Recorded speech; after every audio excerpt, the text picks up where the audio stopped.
Welcome to Agency for Agents, a podcast for real estate team leaders and independent brokerage owners looking to maximize profits, effectiveness, and gain freedom for their team and business. Your hosts, Christine Andreasen and Aaron Hendon, have been running one of the most successful real estate teams in the Seattle area for more than 8 years. They know building a winning team means finding ways to empower, nurture, train, and develop individual agents to discover their own power, their own agency. On the podcast, Christine and Aaron interview thought leaders in real estate and personal growth to help you impact both your performance and your teams. We know it takes a lot, and leaders and brokers that crack that code reap the rewards of success greater than any they could ever achieve on their own.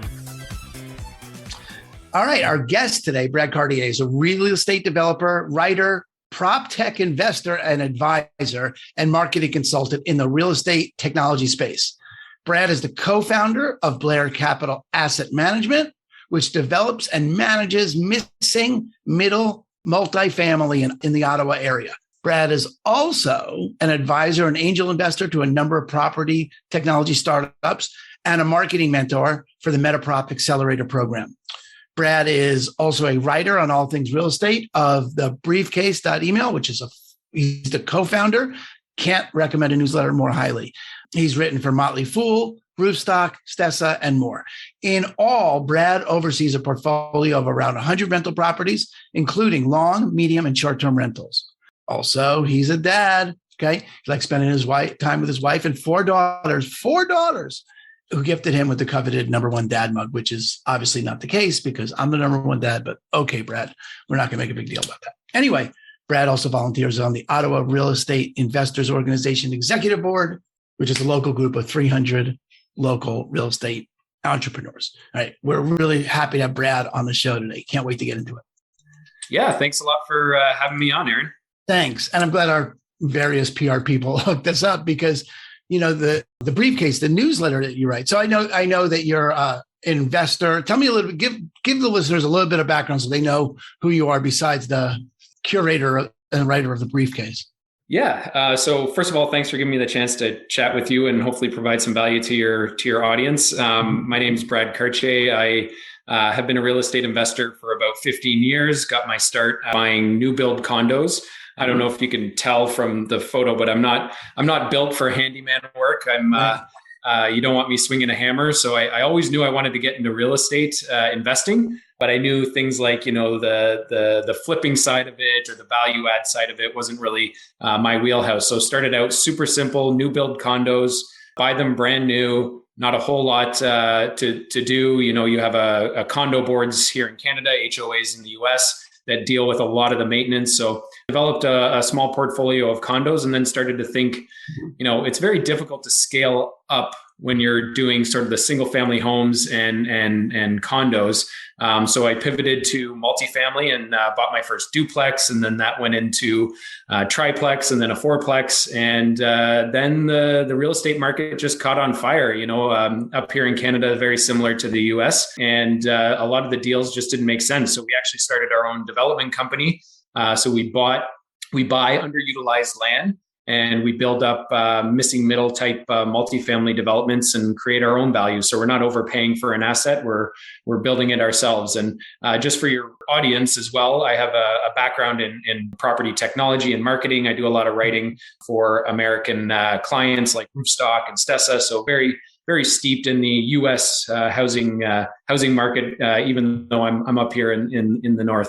It's interesting, Brad, because you're the second person I've interviewed in the last week or so that has taken that approach of starting their own development company, about buying land and going from the ground up to get it done. And it seems like that's where we're at in the cycle, is that the value has been sucked out of the market of existing properties. And you've got to, if you're going to be in that commercial realm, you're going to need to build it yourself to get any value out of it. Yeah, no, for sure. And that was the thought process for us. And it complicates your life a little bit in that you're more of a vertically integrated investing team at that point, where you have the acquisition side, you have the building side, you have the financing side, and then you have the long-term management side. So it's a bit more work up front, but it's a lot easier to scale once you have those pieces in place and the team in place. Great. I love the idea. It's just not, it's so outside the realm of what I do as a managing broker for a residential team. So I'm always interested, like, how do you get into that?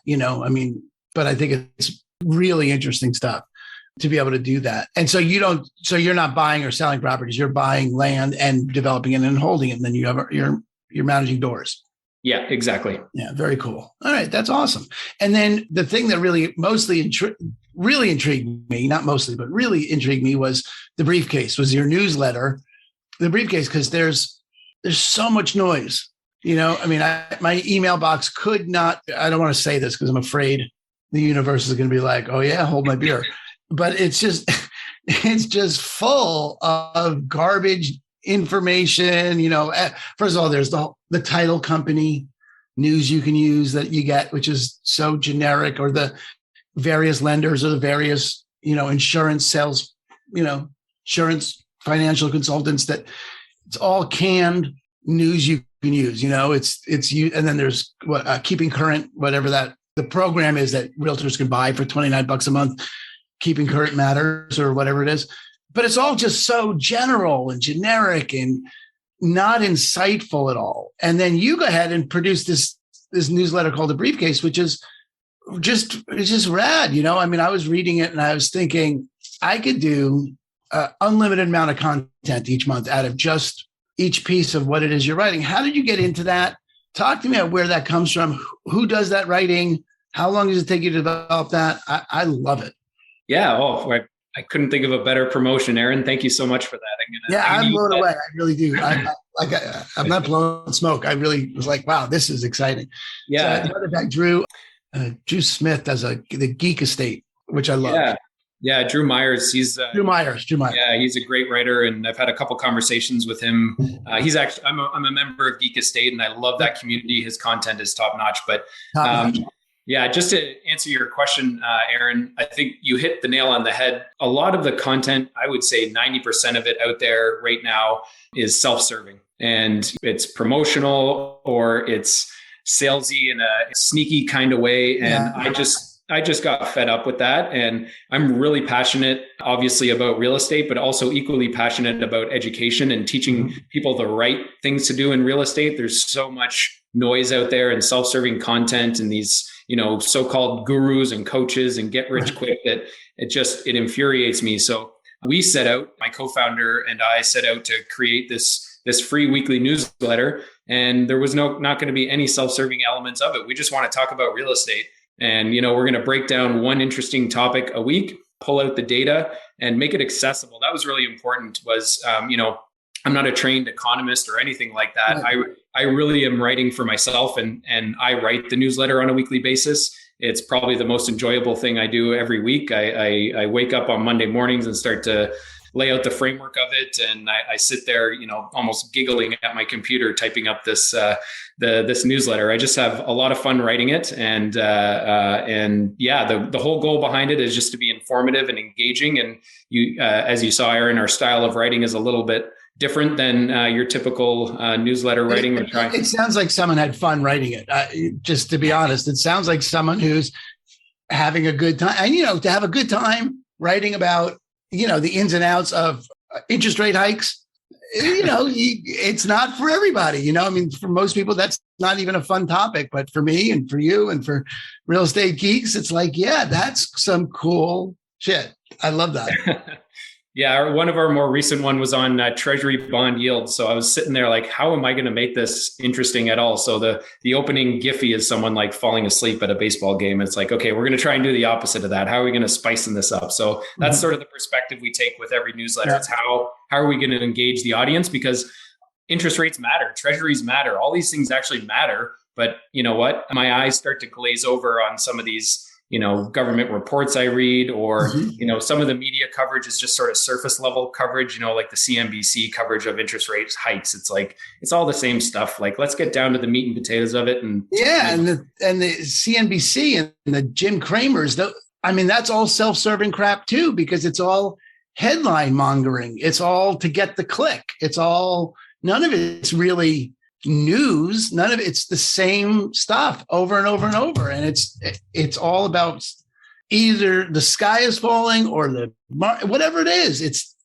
clickbait. It's all clickbait. Cable news isn't no better than the Weekly World News, really, on a lot of levels. Yeah, well, I tend to agree with that. And I think the secondary driver for us as well is that I'm very passionate about, roofs over people's heads. And we're in a pretty rough situation right now where, inflation's going up, supply's going down, interest rates are going up, cost of living, all that kind of stuff. I think we're doing our citizens a huge disservice, and Canada is no different than the US, not providing more affordable options and enabling increased supply in markets across the country. So that's sort of that's our underlying mission. We write a lot about zoning and site planning and how essentially exclusionary zoning has made affordable housing illegal in North America. So that's sort of an underlying mission as well as well as having fun and being informative and educational. We're really trying to change the dialogue around what we're doing to enable more housing in North America. Yeah. I was reading that the missing middle that you wrote about, and you mentioned it as in terms of your business plan. Talk about that for a minute. When you say the missing middle, talk about the focus you have on that.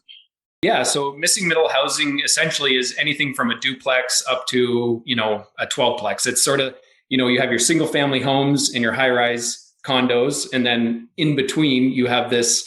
It's why they call it the missing middle, is because since the end of World War II, we've expanded out to the suburbs so much that we've sort of lost that type of housing that is so prominent in places like Europe. Like they've had missing middle housing for centuries in these old European villages at a necessity, because they didn't have that urban sprawl. They needed to fit 5 families in these tall townhomes that were all stuck together. So it's courtyard housing, it's small multifamily, it's low rise, and it's townhomes. And I think there's such a huge demand for that type of housing, because that type of housing tends to fit in the more walkable scenarios, as opposed to, the suburban ones where you have to drive.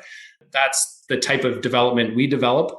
And that's the type of development that you're seeing people wising up to the benefit of, particularly governments. The state of California just instituted SB 9, which now by right allows up to 4 units on a single family lot. So they're starting to encourage that gentle densification that, is epitomized by the missing middle, that I think anyone involved in that type of housing class over the next decade is going to have a lot of options in terms of development and, creating rental properties.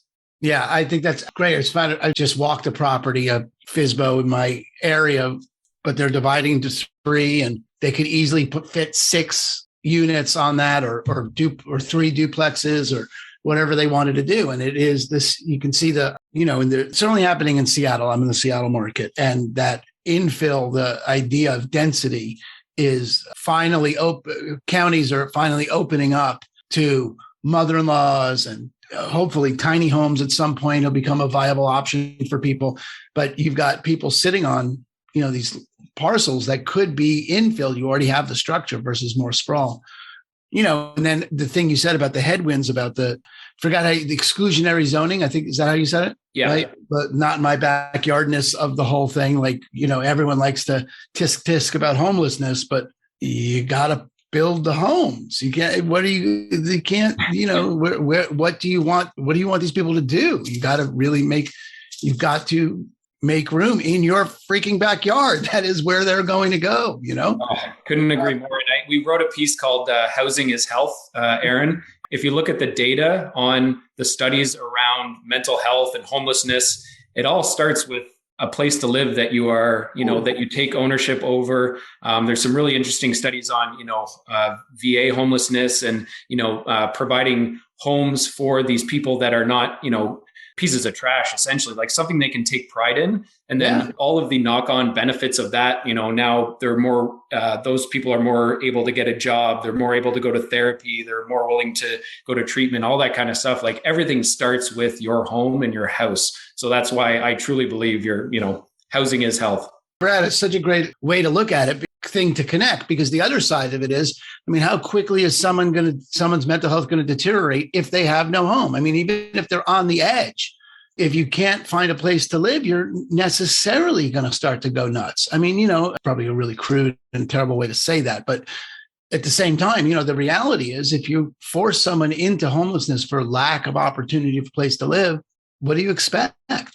Yeah. I think it's great. And it's a great, charge to pick up. It's a great cause especially for us, anyone listening this is what we do. We didn't make the problem, and we're necessarily not going to, I'm talking about broker owners, team leaders, real estate agents, maybe developers have some more hands-on access to that, but still we need to be the ones having the conversations. Yeah, absolutely. As Gary Keller likes to say, we are the local economist of choice. And if we start having those conversations, start altering the public dialogue around NIMBYism and exclusionary zoning and homes or health, if we start having those conversations in public, it alters the clearing in which housing shows up. Absolutely. And again, that's the mantra of Briefcase. We want to bring everyone the information they need to make up their own mind. But at least provide them with the data and the context and the different perspectives on these critical things. Because, homelessness, mental health, supply, affordability, like inflation, all of these things are so important and are only getting more important as the days go on. Yeah, great. I really appreciate the work you do. And so, this is probably a really crappy way to say it, but what's the upside for you? And how long do you take writing that newsletter? And what's the upside for you in writing it? Is it just a passion for you? I know you don't get paid for it. I know it's a free newsletter, but what brings you to do it? Yeah, great question. I spend a lot of time digesting real estate related news, both for my day job and my passion of real estate investing. So I am constantly finding new sources of information and reading articles and looking at different perspectives. So it's really not adding a whole lot of extra work to my day. I'm doing 90% of it. And I'm having conversations with people in my circle and network around these topics anyway. And I sort of write as my personality is. So, write as I speak. So I'm not really doing a whole lot of extra work by putting it down on paper. And very often too, I get people asking me about, what do you think about the rate hike? What do you think about inflation? Right. So I'm typing up emails about this stuff anyway. So I just figured I'd start a newsletter and write about all these topics, and hopefully, more people can benefit from what I hope are insights or, different ways of thinking about things. Yeah, very cool. I can get it. I suspect it's a way of both formalizing your thinking, like nothing gets sorted out more quickly. There's no quicker way to sort something out than to explain it to someone else, right? Then you get clear about what you know and what you don't know.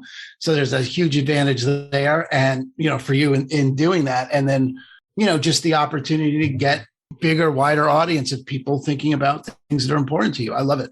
I really appreciate that you do that. And I'm going to be stealing all that information and creating content from it, but I'll credit you for it. You're more than welcome to. Yeah, I figured you'd be happy about that. Absolutely. Very good. All right. Well, Brad, I appreciate you taking, just getting into all that with us. I always like to ask the guests, what are they reading now? Or what's the last book they read that made a real big difference for them? What book recommendations do you have? Yeah, that's a great question. I actually just finished a book, and I'm blanking on the author. He's very famous, but a book called Traction. I don't know if you've heard of. Yeah. So I have that in my queue. Yeah, I started listening to it, and it wasn't quite what I thought it was going to be. Tell me what it's about, because I remember I had it in my queue, and I was like, but what's it about? Yeah, no, it's just about sort of managing your business. And that's something that I've been struggling with as well is creating teams around me and, running effective meetings and that kind of stuff. It's just it's a bit more of the, entrepreneurial operating system type content with a new spin on it. So anyone running a business or team, it makes you think differently about how you're structuring all that kind of stuff. So definitely recommend it. And it's a short read as well. Yeah. Good. Okay, good. Well, that's now I'll have to run back at it and give it another shot, because I was like, I thought it was going to be more like the Jonah Berg Contagion, or what Things That Stick. I heard it in that realm, like Traction.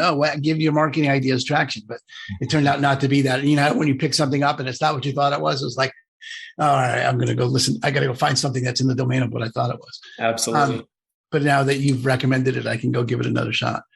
Very cool. Well, like I said, Brad, I just appreciate you taking 20 minutes sharing yourself. I love the chance to meet and, love to promote your stuff and love to be a partner with you in the future. Any kind of brainstorming, any kind of networking you need down in the Pacific Northwest.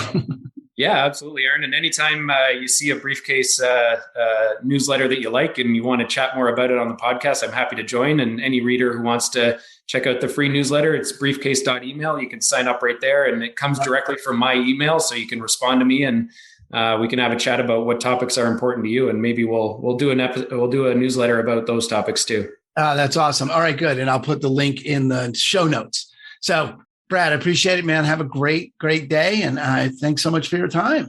Yeah, thanks, Aaron. Really appreciate the opportunity. Yeah, you're welcome. Thank you for tuning in to another episode of the Abundant Life Podcast, brought to you by Christine & Company and eXp Realty, the global online brokerage powered by top agents and cutting-edge technology. If you liked what you heard, consider subscribing wherever you listen to podcasts. Your hosts have been award-winning brokers Christine Andreasen and Aaron Hendon. For more on them, visit christineandcompany.com.